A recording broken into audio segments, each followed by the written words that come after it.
샬롬 할렐루야. 창세기 2장 16, 17절.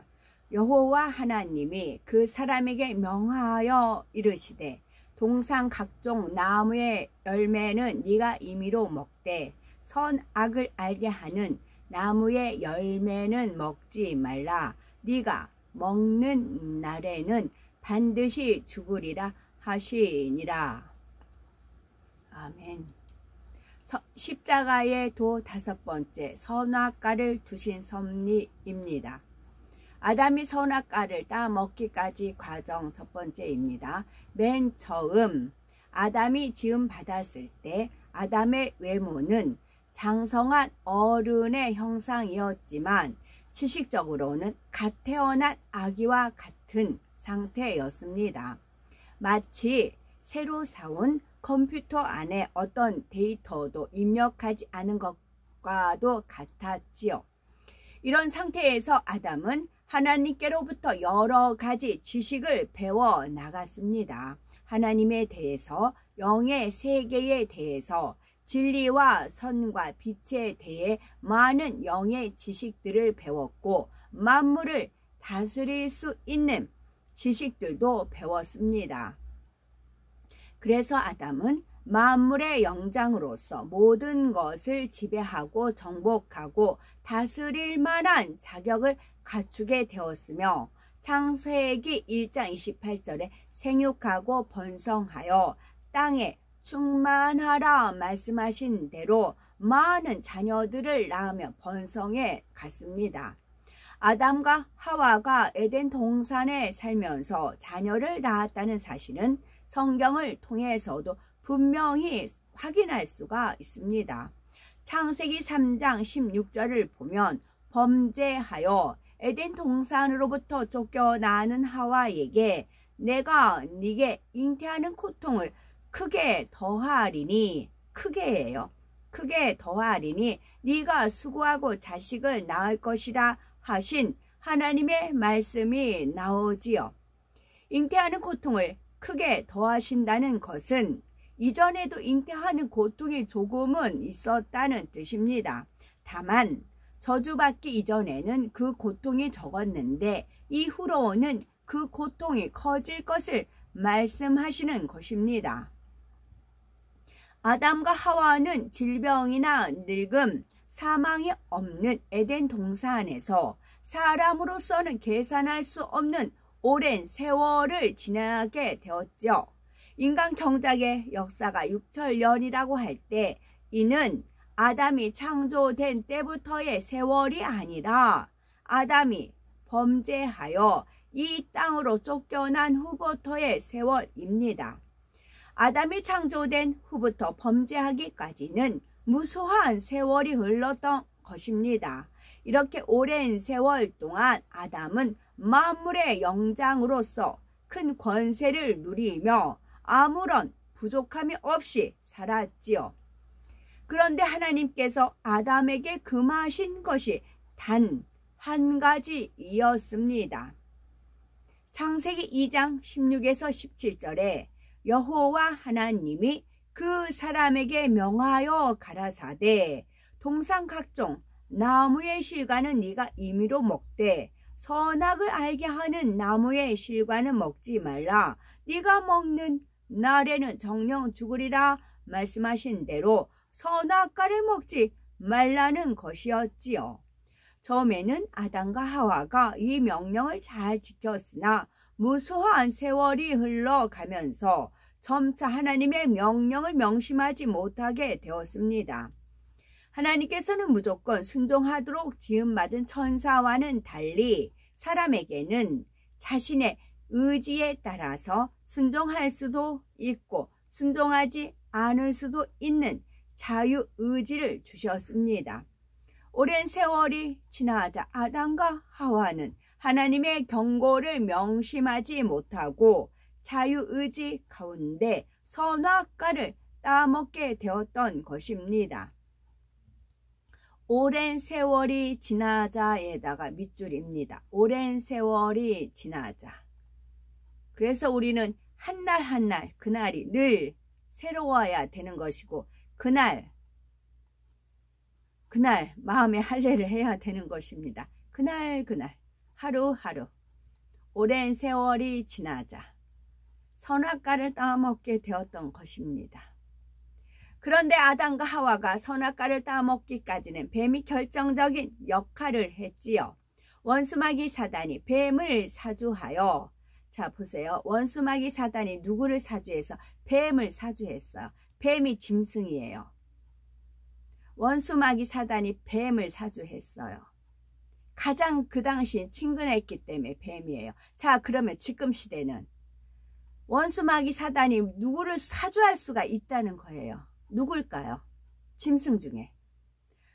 갈수록 많아요. 어디는 저희는 집이 골목이라 좁아요. 그러니까 차가 지나가려면 한쪽에 비켜서 기다려야 돼요. 그래 차가 지나가거든요. 근데 차가 이제 이렇게 뒤에서 이제 차소리에 있어서 한쪽 비켜서 이제 기다리고 있어서 그 차가 지나가는데 운전하는 차도 삐까뻔쩍한 막 그런 차였어요. 삐까뻔쩍한 그런 차에 운전하는 그 사람이 어깨에다가 강아지, 개 한 마리를 어깨에다 해고서 운전을 하는 겁니다. 그 개가 근데 보통 개는 아니었어요.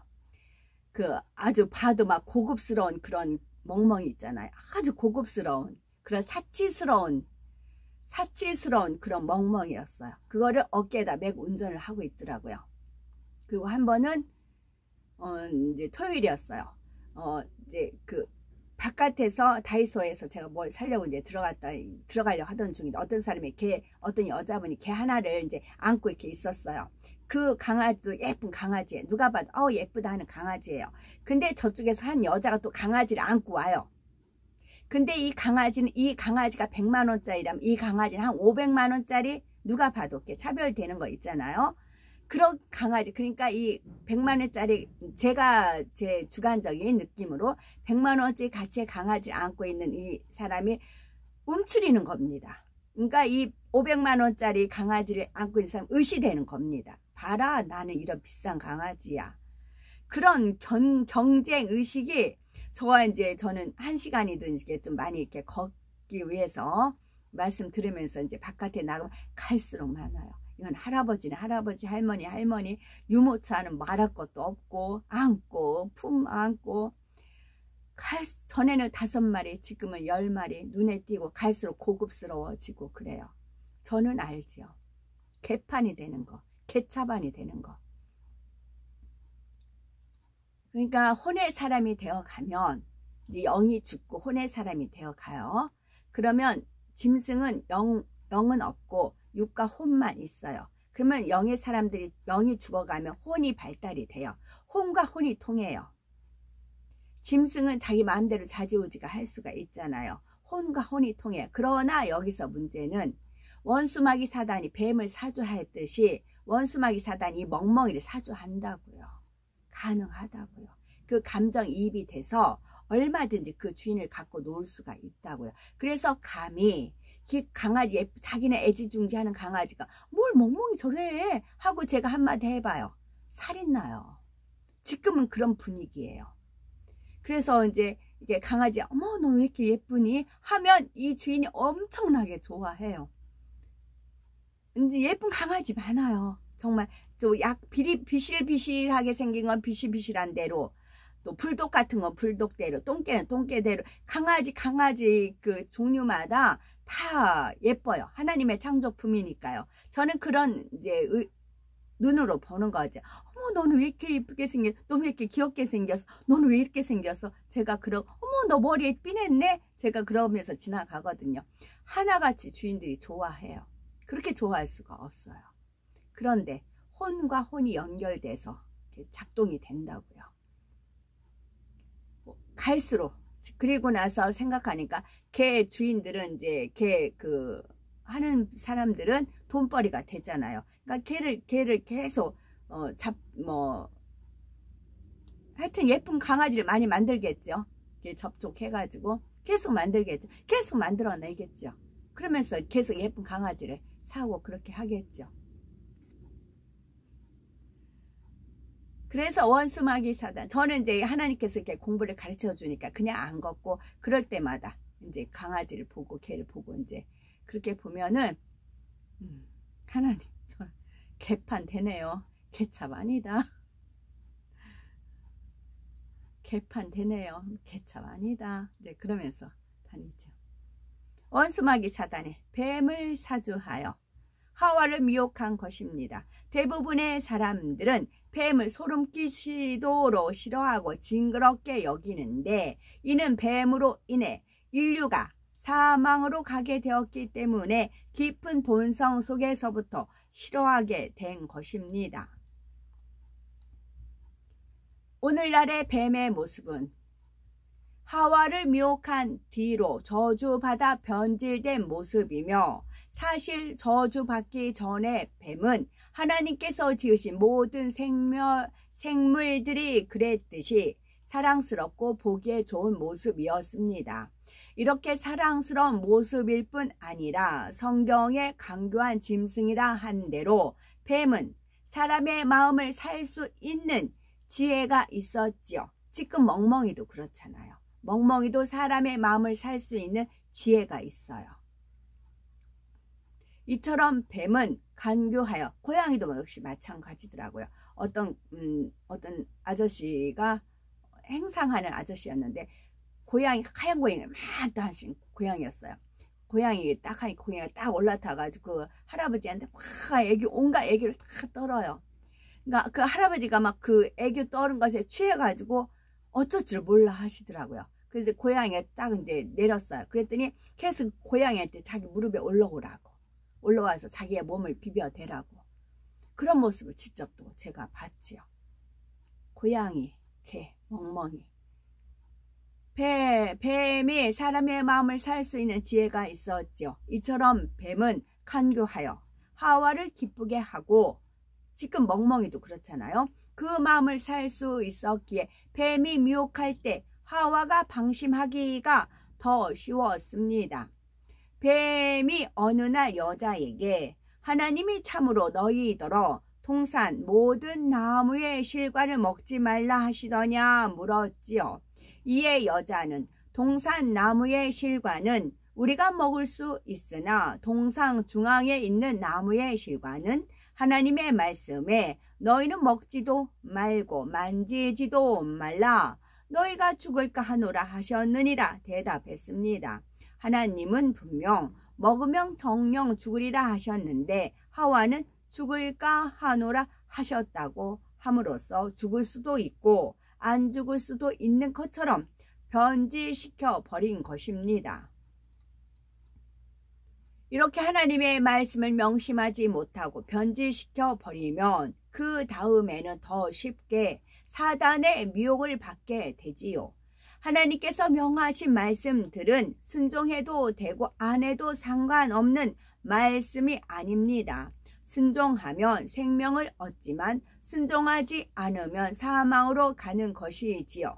하와가 하나님의 말씀을 변질시키는 것을 보자 뱀은 이 틈을 놓치지 않고 파고듭니다.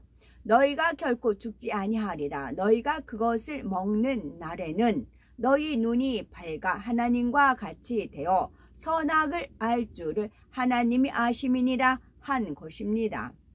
하와가 뱀의 미혹을 받아들이니 선악과를 볼 때 전과는 달리 안목의 정욕과 육신의 정욕과 이생의 자랑이 동함으로 먹음직하고 보암직하고 탐스럽게 보입니다.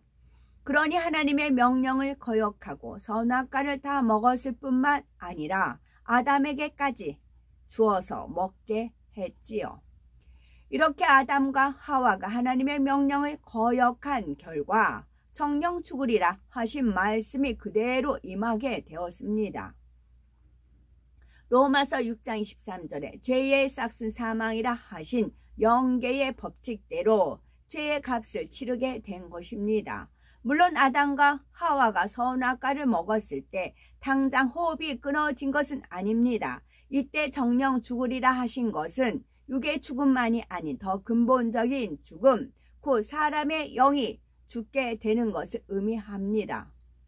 만약에 하나님께서 믿는 사람들이 멍멍이 강아지를 키우고 있어요. 그것을 전부 다 갖다 버려라, 죽여라 하면 그럴 사람이 몇 명이나 있을까요? 하나님 잔인하다. 어떻게 정들고 키웠는데 그럴 수가 있느냐. 대들지 않을까요? 판세가 그렇게 돌아가고 있는 겁니다. 지금. 우리 눈에 보이는 사람의 몸, 그 육은 영혼을 담고 있는 껍질에 불과한 것이며 사람에게 있어서 더 중요한 것은 몸 안에 담겨있는 영과 혼이지요. 사람의 영은 하나님과 교통하면서 하나님으로부터 생명을 공급받아야 살 수 있는데 아담이 범죄하여 죄인이 된 후에는 더 이상 거룩하신 하나님과 교통할 수 없게 되었습니다.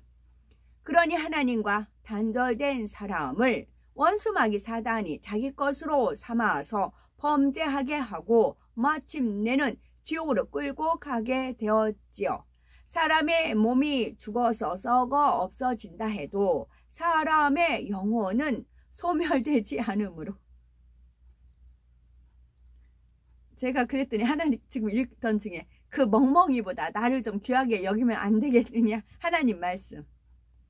그 멍멍이한테 공드리는 만큼 하나님 말씀에 공을 들여보라는 거예요. 하나님 말씀을 귀하게 여기고 그렇게 나를 귀하게 공드리면 안 될까.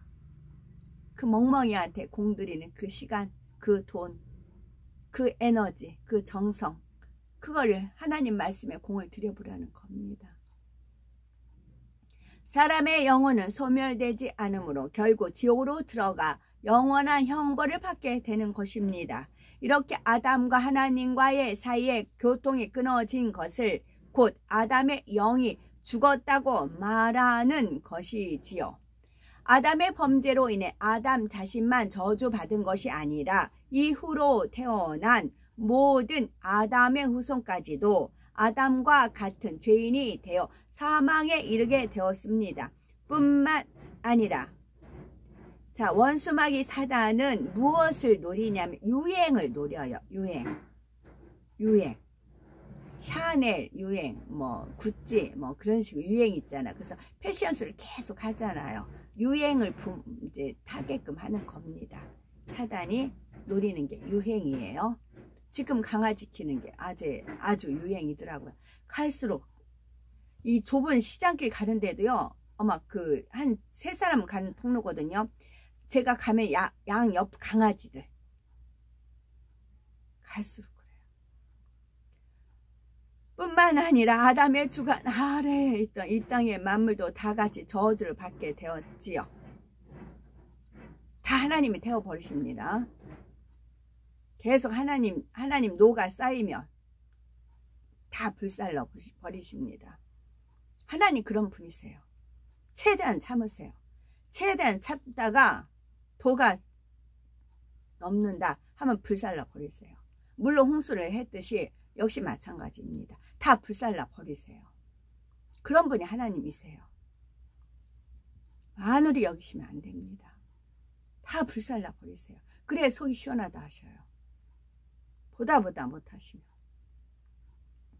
창세기 3장 17절에 네가 네 아내의 말을 듣고 내가 너더러 먹지 말라 한 나무 실과를 먹었은즉 땅은 너로 인하여 저주를 받고 너는 종신토록 수고하여야 그 소산을 먹으리라 하신 대로 만약 믿는 분 중에 목사님들 중에도 애완견 키우고 있다. 가감히 포기해보세요.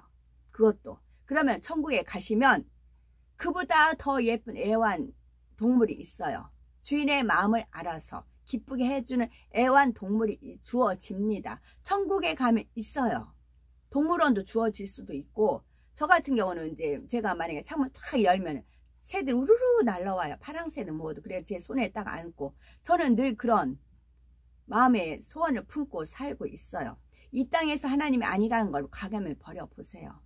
개차반 개세상 되지 말고 개판 되지 마시고 가감히 포기해 보세요. 그러면 천국에 가면 그보다 더 예쁜 애완견이 아니고 애완동물이 주어지는 겁니다. 너무 제가 지나갈 때마다 하나님이 하시는 막 그 하소연이 있으세요.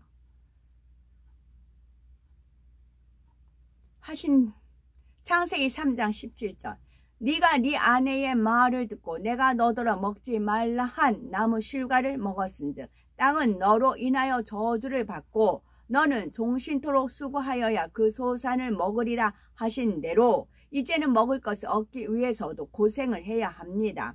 전에는 풍성하게 열린 과실을 따먹기만 하면 되었는데 이제는 땅이 저주를 받아 가시와 엉겅퀴를 내므로 아담이 직접 수고하고 땀을 흘려서 경작을 해야 식량을 얻을 수 있게 되었습니다.